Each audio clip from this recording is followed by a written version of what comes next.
tell you to use a filter that's half this size. Ain't no way. I don't know. I found a filter that's much taller than what it's supposed to be, so it'll hold more.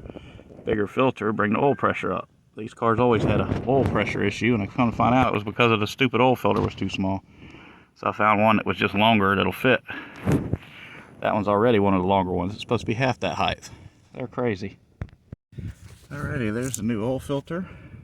All ready to go. Oil pan nuts back in. Get the drippy drips from that. Alright, so let's go over some of the parts of the car. Why not? I'm laying here. Alright, this is your transmission pan. Okay. That's the transmission. And then that guy shoots out that shaft. That goes to the CV joint. That goes to your wheel, through your wheel bearing, and moves your car. That's a brake caliper. Okay. That's, if they say brake caliper, that's what that is. That guy squeezes a disc and stops your car. That's a strut up there. That takes the bounce of your car. These are A-frame, because it kind of makes an A. But these are A-frame bushings, and your car bounces up and down like that. Okay, it's what lets it bounce without it being metal on metal. There's rubber in there that lets that happen. That's your oil pan. I did not dent it. Somebody else did that. That's where your oil comes out for your oil drain plug. This particular car has a low oil level sensor. If the oil gets lower than this in the pan, it'll let a light on. Most cars do not have that, even the new ones. It's crazy. You know, of course, you got the other side. That's your engine drive pulley. That turns your belt. That turns all the other cool stuff that I'll show you here in a second. This is what the bottom of your radiator looks like. That's your radiator fans. That's some air conditioning parts. I'll show you in a minute. These, let's see, where you at, guy? That's the catalytic converter. That's the part that people are wanting to crawl underneath cars and steal. That's the guy down there. And then it goes down further to a muffler and then out. That's your tailpipe.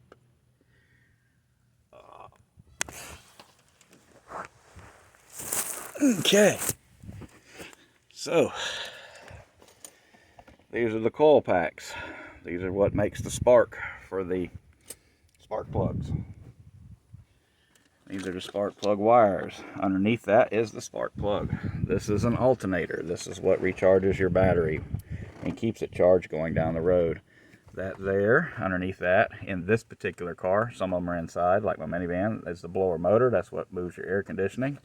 Underneath this guy is called a fuse block. That's where some of your fuses are at. Mainly in this car, it's relay.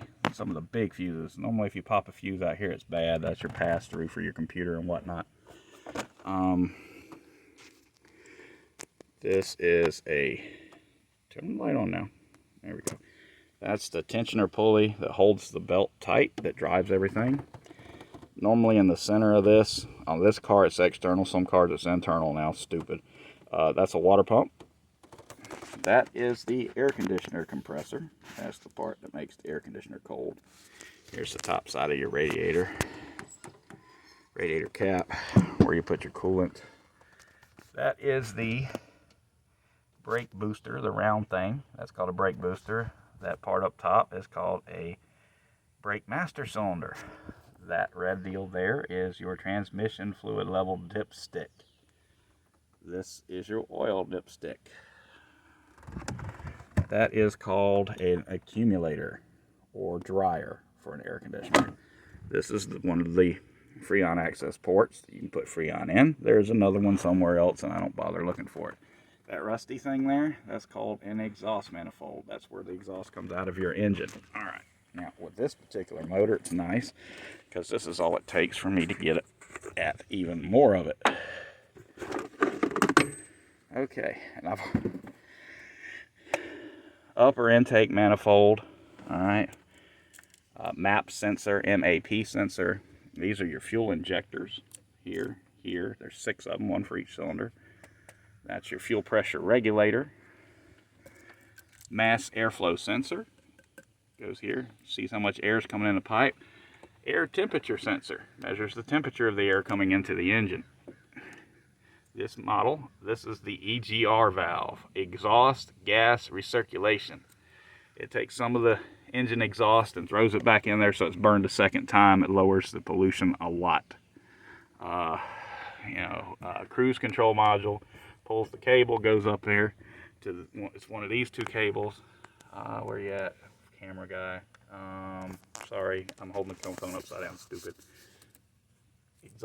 Pulls one of these cables back. This is your throttle.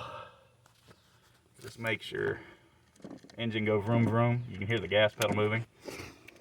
This guy here causes so many issues. It's called the idle air control valve. Basically, when you turn your air conditioner on, it pulls a little bit from the engine. When you turn your headlights on, it pulls a little for the engine. Well, this guy goes back and forth and keeps that idle at like the 800 RPMs or 600 RPMs, whatever, all by yourself, so you don't have to move the gas pedal. It does it just by this. And when these guys stick, that's what causes your car to stall out. I don't understand. It goes down the road fine, but as soon as I stop, it shuts off. This guy right here, windshield washer, fluid reservoir. There's the pump. Okay, that pump goes and it pushes fluid up through a tube. Now, it may be attached to your hood. Hell, it may be above your hood in your car, but the tube goes up inside and it shoots out the water.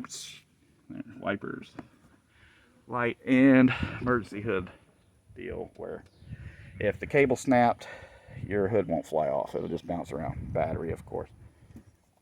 And I think that's the basics. I'm not going to get into any more of it. Computer's down in here. I could take the computer out of the old junk car back there in the back and put it in this one and gain 20 miles an hour of a top end speed because it don't have a shut off, but who cares?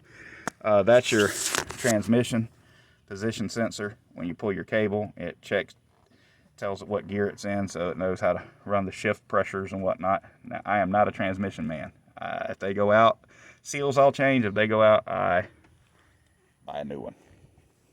Okay, there's my car. GM 3800.